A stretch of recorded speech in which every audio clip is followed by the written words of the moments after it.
Good morning everyone, this side Irfan here and I welcome you in my channel Irfan Sir Global. Well, last time we just talked about the class of want to. I hope कि आपको वो class समझ में आई होगी.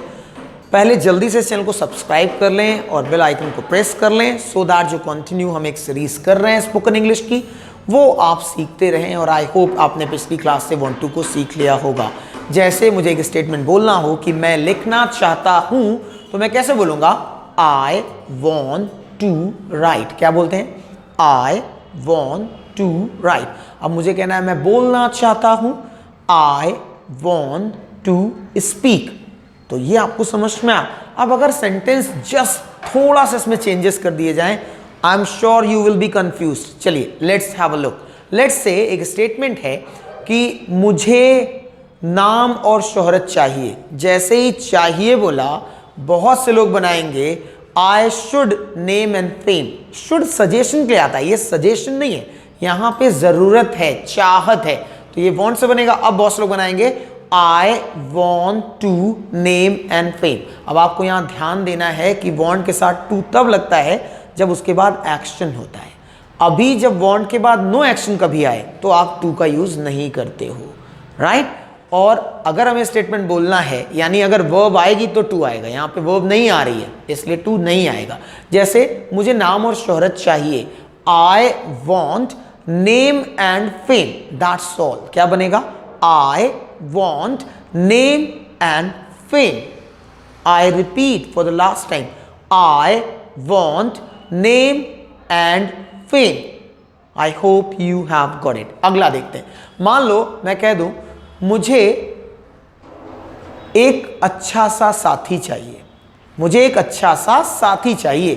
आई want, साथी no action है, कोई verb नहीं है. I want a good companion. I repeat, I want a good companion for the last time. Here we go, be attentive. I want a companion. अब एक सेंटेंस आपके लिए. आपको फ्लुएंसी चाहिए, बिल्कुल चाहिए, अभी तो आप बैठे हैं इसको सीखने की कोशिश कर रहे हैं. आपको फ्लुएंसी चाहिए. You want fluency. क्या बोलेंगे? You repeat with me. अगर आप इंग्लिश बोलना चाहते हैं मेरे साथ रिपीट क्या करिए. You want fluency. You want fluency. और अगर थर्ड पर्सन है उसको फ्लुएंसी चाहिए. फ्लुएंसी मतलब प्रवाह में इंग्लिश बिना रुके हुए, फर्राटेदार. ही wants fluency. You need to pay attention. आपने एक चीज देखी, जब मैंने I और you को यूज किया तो S और yes का यूज नहीं किया, लेकिन जैसे हम he और she बोलते हैं या it या किसी का नाम तो हम वहां पे want का wants कर देते हैं. तो मान लो एक लड़का है, हम कहते हैं उससे फ्लुएंसी चाहिए. he, एक लड़का he, राइट. he लड़के की बात हो रही, he लड़की की बात हो रही, she. तो he wants fluency. he wants fluency. Last time he, repeat with me, he wants fluency. Now let's move ahead. तो ये तो want की क्लास हमने कर ली. अब हम जानते हैं उसके जो क्वेश्चन है वो डू डस से होंगे. I hope you already know that. जैसे क्या तुम्हें कार चाहिए? Do you want a car. Do you want a car. क्या तुम्हें कार चाहिए? Do you want a car. क्या उसे कार चाहिए? Does he want a car. क्या बोलेंगे? Does he want a car. For the last time, does he want a car? Now let's come to another part of the same class. आज हम जानेंगे ceremonies की. बहुत सारे समारोह होते हैं, आप वहां जाते हैं, एंजॉय करते हैं, राइट. उन समारोह को इंग्लिश में क्या कहते हैं? Let's go with that. आज इसको सीख लेते हैं और बहुत इंटरेस्टिंग है. चलिए सीखते हैं. तो आज हम जानेंगे सबसे पहला सगाई समारोह. सगाई होती है, पुराने जमाने में इसको एंगेजमेंट कहते थे, भूल जाइए. आपसे आपको बोलना है रिंग सेरेमनी. क्या बोलना है? Ring ceremony. सगाई समारोह, अंगूठियां पहनाते हैं एक दूसरे को, रिंग सेरेमनी, राइट. नेक्स्ट तिलक समारोह. हिंदी के कुछ वर्ड्स इंग्लिश में भी एज इट इज किए जाते हैं. कीप इन माइंड, हर किसी की इंग्लिश नहीं बनाई जाती तो इसको तिलक सेरेमनी के नाम से ही जाना जाता है इंग्लिश में भी. तो क्या बोलेंगे? तिलक सेरेमनी. तिलक सेरेमनी. नेक्स्ट नाउ शादी समारोह. भैया सगाई हो गई, तिलक हो गई तो शादी भी तो करोगे कि छोड़ दोगे? तो वेडिंग सेरेमनी. क्या बोलते हैं? Wedding ceremony. शादी समारोह क्या होता है? Wedding ceremony. नेक्स्ट नाउ अब कंछेदन. कान में छेद किए जाते हैं या नोज में, इस तरीके के जो कंछेदन होता है कुछ घरों पे होता है, कुछ कल्चर में है आज भी, कुछ ऐसी रेसेस हैं जहाँ पे ये जरूरी माना जाता है, कुछ लोग शौक में कर देते हैं, सलमान ने करा हम भी कराएंगे, राइट। तो इसको इंग्लिश में क्या कहते हैं, सीखिए।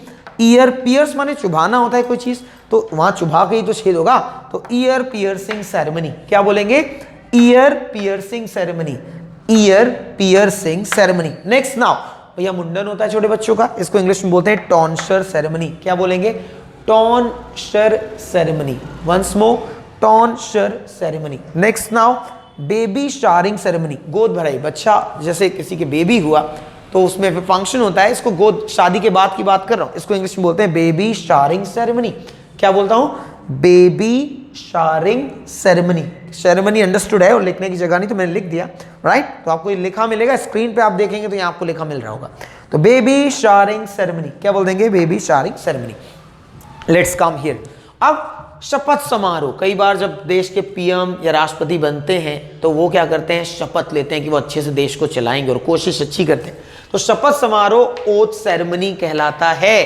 क्या कहलाता है, ओथ सेरेमनी। इसी तरीके से आपने एक नया घर खरीदा और लोगों को इनवाइट किया कि please do come, I have purchased a new house and there is a house warming ceremony of my house. तो जो गृह प्रवेश कहलाएगा वो इंग्लिश में हाउस वार्मिंग सेरेमनी, क्या कहलाएगा, हाउस वार्मिंग सेरेमनी। क्या कहलाएगा, हाउस वार्मिंग सेरेमनी। उद्घाटन, आपने एक नई शॉप डाली, नया बिजनेस डाला, उसका उद्घाटन है, फर्स्ट डे है, तो उसको कहते हैं इनॉग्रेशन सेरेमनी और ओपनिंग सेरेमनी। क्या बोलते हैं, इनॉग्रेशन सेरेमनी और ओपनिंग सेरेमनी। रिपीट करते रहिए मेरे साथ और कॉपी पेन लेके लिख लीजिएगा, ये सारा काम आएगा आपका। और आपको करना क्या है, टास्क क्लास में बताऊंगा टास्क आपको।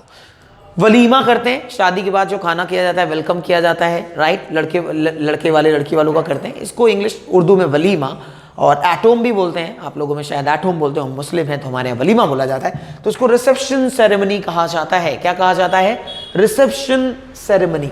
और जब आप इस स्कूल में पढ़ते हो, मेरी कोचिंग में कई बार ना पार्टी होती है, जब बैच खत्म होता है तो उसको हम इंग्लिश में कहते हैं फेयरवेल सेरेमनी। क्या बोलते हैं, फेयरवेल सेरेमनी। नेक्स्ट है झंडारोहण समारोह, अभी 26 जनवरी आने वाली है, उसमें होगा, 15 अगस्त में होता है, या ऐसे भी कोई प्रोग्राम होता है लोग करते हैं, राइट। तो इसको इंग्लिश में कहा जाता है फ्लैग होइस्टिंग सेरेमनी। क्या बोलते हैं, फ्लैग होइस्टिंग सेरेमनी। क्या बोलते हैं, फ्लैग होइस्टिंग सेरेमनी। भूलिएगा नहीं, सब याद करिएगा काम की चीजें।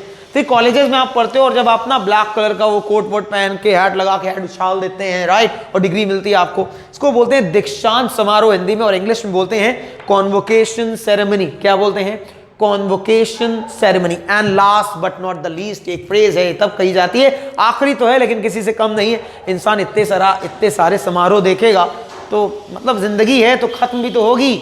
जिस जगह पे जिंदगी खत्म हो जाती, खत्म होने के बाद भी लोग दावतें करते हैं भाई, उनके घर पे आते हैं, उसकी आत्मा की शांति के लोग खाना खाते हैं, राइट। उनके नाम पे, मरने वाले के नाम पे खाना खिलाया जाता है। मरने वाले के नाम पे कोई भी खाना होगा, इसको इंग्लिश में फ्यूनरल सेरेमनी कहा जाएगा। चाहे वो तिरई हो, चाहे बरसी हो, चाहे कुछ हो, या 40वां हम लोग हम कहते हैं 11वीं, कुछ भी हो, मरने वाले के नाम पे किसी भी टाइम पे खाना होगा, उसको फ्यूनरल सेरेमनी कहा जाएगा। What do we call that, funeral ceremony. Now let's come to the task. Task बहुत सिंपल है, मैंने वर्ड्स बता दिए, आपको इनको यूज करके सेंटेंस बनाने हैं। कमेंट में कोई 5 to 6 सेरेमनीज आपको उठानी है और उन 6 सेरेमनीज से सेंटेंस बनाने। एक मैं आपको बना के दिखाता हूं, 1 से 2। जैसे yesterday it was a ring ceremony of my brother and he was very happy. Yesterday it was a ring ceremony of my younger brother and he was very happy. Sir, एक दूसरा सेंटेंस लेंगे, Sir, I will not come tomorrow to coaching.